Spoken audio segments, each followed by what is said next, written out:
नमस्कार दोस्तों, आपके अपने channel astrology and Vastu by JV Raman में एक बार फिर से आपका स्वागत है। आज का टॉपिक लर्निंग है। मैं आपको बेसिक बताऊंगा। आज मैं आपको बताऊंगा D5 चार्ट, जिसको पंचामसा कुंडली भी कहते हैं, कैसे बनता है, इसका उपयोग कहाँ होता है, क्या देख सकते हैं, इससे आप क्या पता लगा सकते हैं, इसका महत्व क्या है, कैसे देखा जाएगा, ये प्रिडिक्टिव पोर्शन में जाएगा, ये बाद में बताऊंगा। आज सिर्फ कैसे बनता है ये जानिए और इसका उपयोग क्या है, क्या देख सकते हैं इससे। तो इस वीडियो को आगे देखने से पहले मेरा आपसे निवेदन है कि आप हमारे चैनल पर अंत तक बने रहें बिना स्किप किए हुए।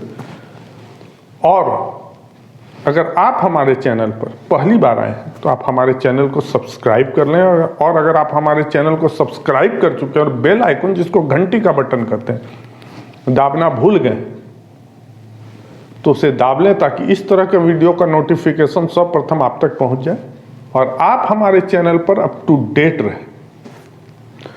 तो आइए इस वीडियो पे आगे बढ़ते हैं। मैं आपको दो तरीके से बताऊंगा D5 चार्ट यानी पंचांश कुंडली बनाना। पहला मैथमेटिकल रहेगा, दूसरा टेबल के अनुसार, जैसा हर बार टेबल पे मैं बताता हूं। चार्ट एक टेबल दिया रहेगा उसके अनुसार। तो आइए पहले देखते हैं कि D5 कुंडली है क्या। 5th डिवीजन, 5 भाग में, एक राशि को 5 भाग में बांटना है। अब देखिए, एक राशि में 30 डिग्री होता है, अगर इसको 5 भाग में बांटते हैं तो 6 × 25, 6 डिग्री का एक भाग होगा। तो 0 से 6 डिग्री पहला भाग होगा एक, उसके बाद 12 डिग्री तक दूसरा भाग होगा, उसके बाद 18 डिग्री तक तीसरा भाग होगा, और उस 24 डिग्री तक चौथा भाग होगा, 30 डिग्री तक उसके बाद 5वां भाग होगा। तो मैं आपको एग्जाम्पल से ही बताऊंगा, और एग्जाम्पल वही रहेगा जो हर बार मैं आपको बताता हूं। 10 मार्च 1977, जन्म 6:35 AM सुबह का है। जन्म कुंडली आप देख रहे होंगे, और लगन स्पष्ट, उस समय का, जन्म के समय का लगन स्पष्ट और ग्रह स्पष्ट आपको दिया हुआ है। उस समय लगन की स्थिति और ग्रहों की क्या स्थिति थी वो दिया हुआ है। अब देखिए, यहां जैसे इस पूरे डिविजनल चार्ट में जन्म कुंडली का कोई काम नहीं है, तो इसको मैं साइड कर दूंगा, और ग्रह स्पष्ट और लग्न स्पष्ट से ही आगे कुंडली बनेगा। अब देखिए, जो आपको क्या कैसे बनाना है, मैथमेटिकल में पहले आपको बताता हूं। जो भी राशि बीत गया है उसको D5 है यानी 5 से गुना कर देंगे। उसमें जोड़ क्या देंगे कि बाकी जो बीत गया और उसके बाद कितना डिग्री पे है वो किस भाग में आता है। मान लीजिए 11 डिग्री पे है तो 12 डिग्री के अंदर आएगा, तो दूसरा भाग में आएगा तो 2 ऐड करेंगे। प्रोसेस यही है। उसके बाद जो आएगा, जो भी आंसर आएगा जोड़ के, उसको 12 से भाग दे देंगे, क्योंकि 12 राशि होता है। और इसके बाद जो भी रिमाइंडर आएगा वही आपका राशि होगा, जिस राशि में वो इस कुंडली में जाएगा, पंचांश कुंडली यानी D5 चार्ट में जाएगा। अगर एक चीज गौर करने की बात है जिसको नोट कर लें, अगर रिमाइंडर 0 आता है तो इसका मतलब है कि वो 12 राशि में जा रहा है, क्योंकि रिमाइंडर 0 से लेके 11 तक ही आ सकता है, और कुल 12 राशि होता है। तो 1 2 3 4 5 6 11 तो हो गया, तो 0 मतलब 12 राशि, 12वां राशि में जाएगा। तो अब एग्जाम्पल को चालू करते हैं और देखते हैं। देखिए, आपका लग्न है, 11 राशि बीत चुका है, तो हम क्या करेंगे, 11 को 5 से गुना करेंगे तो आ गया 55। 55 लिख दिया। अब इसमें ऐड क्या करेंगे, डिग्री कितना, 6 डिग्री 47 मिनट, यानी 6 डिग्री और 12 डिग्री के बीच में है। 6 डिग्री पार कर गया, 12 डिग्री यानी दूसरा भाग, तो 2 ऐड कर देंगे, तो 55 + 2 होता है 57। 57 को अब हम 12 से भाग देंगे तो 12 4 जा 48 और रिमाइंडर हो जाएगा 9। तो 9 राशि, यही 9 राशि आपका D5 चार्ट पंचांश कुंडली में लग्न होगा। तो लग्न के जगह पे हम 9 लिख देंगे। उसके बाद जिस तरह हर बार चलता है एंटी क्लॉकवाइज हम लिखेंगे 10 11 12, 12 के बाद 1 आता है, 1 2 3 4 5 6 7 8। और अभी हमारा कुंडली का चार्ट तैयार हो गया। अब इसी अनुसार देखेंगे कि ग्रह कहाँ जा रहा है। सूर्य 10 राशि बीता यानी 10 × 5 50, इसमें ऐड कर देंगे 25 डिग्री 49 मिनट है, यानी 24 और 30 के बीच में है, 5वां भाग, तो 5 ऐड कर देंगे, 55 आ गया। 55 को आप 12 से अगर 12 से भाग देते हैं 55 को, तो रिमाइंडर आएगा 12 4 जा 48 और बच गया रिमाइंडर 7। तो 7वां राशि जहां लिखा हुआ, जहां 7 लिखा हुआ वहां सूर्य लिख देंगे। अब देखिए चंद्रमा, चंद्रमा 6 राशि बीता है यानी 6 5 30, 5 से गुना कर दिए, प्लस 23 डिग्री 31 मिनट है यानी 24 डिग्री से कम है, और 18 डिग्री से ज्यादा है यानी चौथा भाग है, तो 4 ऐड कर दिए तो 34 हो गया।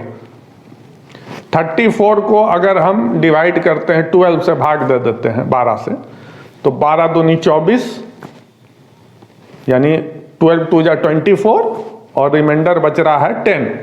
तो 10 जहां है, 10 राशि में चंद्रमा जाएगा, तो 10 जहां वहां चंद्रमा लिख देंगे।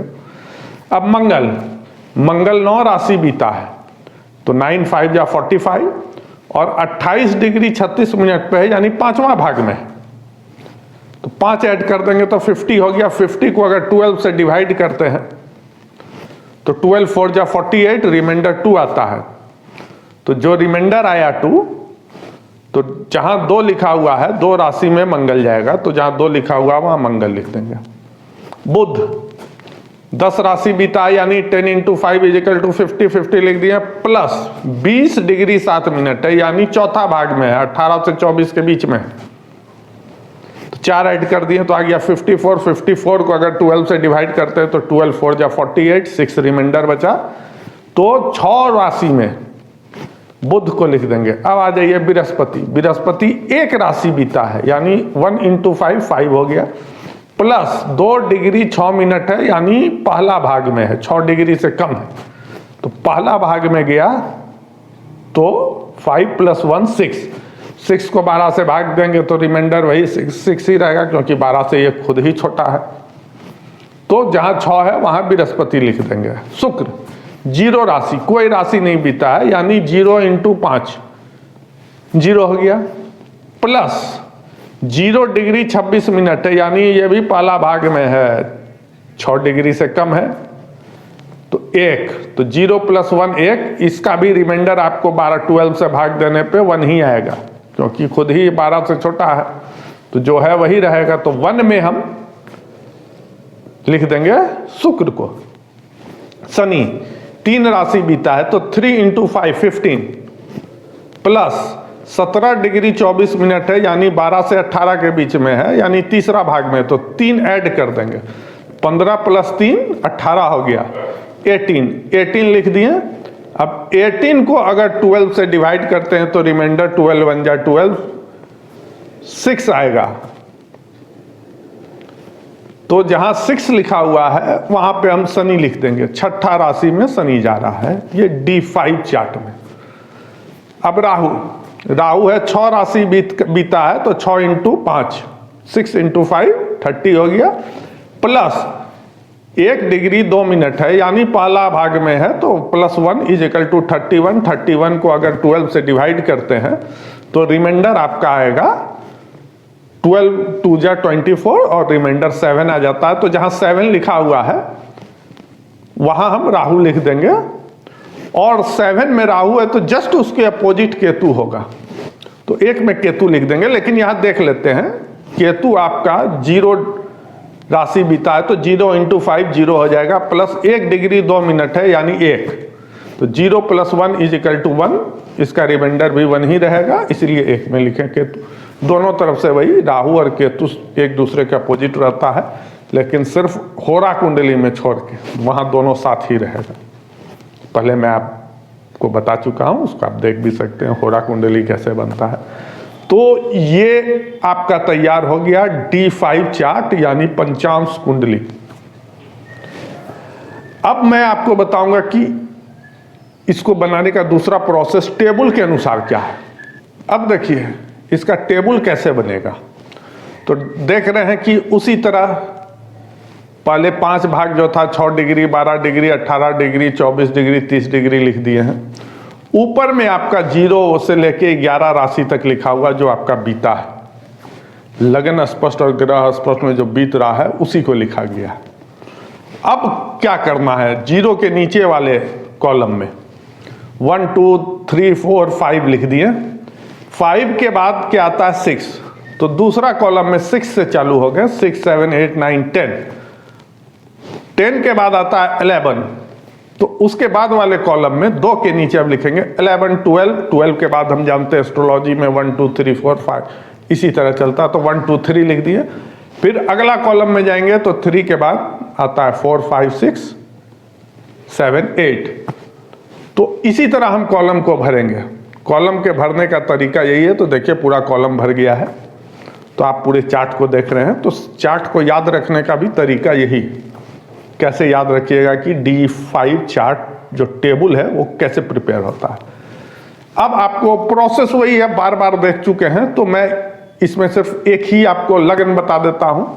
लगन कैसे निकलेगा, देखिए लगन 11 डिग्री 11 राशि बीता था, तो 11 के नीचे देखेंगे और 6 डिग्री 47 मिनट है, यानी 6 से ज्यादा हो गया, 12 से कम है, तो 12 के सामने वाले रो में देखेंगे तो 11 के नीचे और 12 के इधर सामने देखते हैं तो 9 आ रहा है, तो यानी लग्न 9 है, यानी लग्न 9 है।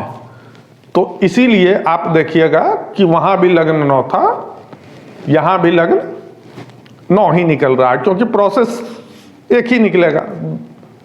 प्रोसेस सेम है, खाली ये चार्ट के अनुसार है, वो मैथमेटिकल पोर्शन था। एक और देख लीजिए, सूर्य 10 राशि बीता है तो 10 के नीचे देखेंगे और 25 डिग्री 49 मिनट है, यानी 30 डिग्री वाला में देखेंगे, 30 डिग्री के सामने, क्योंकि 24 से ज्यादा है और 30 से कम है। 30 के सामने देखेंगे तो 7 में आता है, 10 के नीचे और 30 के सामने 7 आ रहा है, तो इसलिए 7 में सूर्य लिखा हुआ था, वहां भी लिखा हुआ था, यहां भी लिखा हुआ। तो यही है प्रोसेस, यही है। तो आप समझ रहे होंगे कि चार्ट से कैसे देखना है। तो मुझे उम्मीद है कि चार्ट बनाना, ये D5 चार्ट बनाना आप दोनों तरीके से सीख गए होंगे और आप लोग को समझ में भी आया होगा। आप जानते हैं कि इससे क्या देखा जा सकता है, इसका यूज क्या है। इससे फेम देखा जा सकता है, प्रसिद्धि, पावर, आपका अधिकार क्या होगा, फॉलोअर्स, आपके कितने अनुशंसाई होंगे, तो ये सब आपके बारे में बताया जा सकता है। तो मुझे उम्मीद है कि आज का वीडियो आप लोग समझ भी गए होंगे पूरी तरीके से और आप पसंद भी आया होगा। अगर आज का वीडियो आप लोग को पसंद आया हो तो ज्यादा से ज्यादा शेयर करें और लाइक करना ना भूलें। और इस वीडियो को अंत तक देखने के लिए आपका बहुत बहुत धन्यवाद।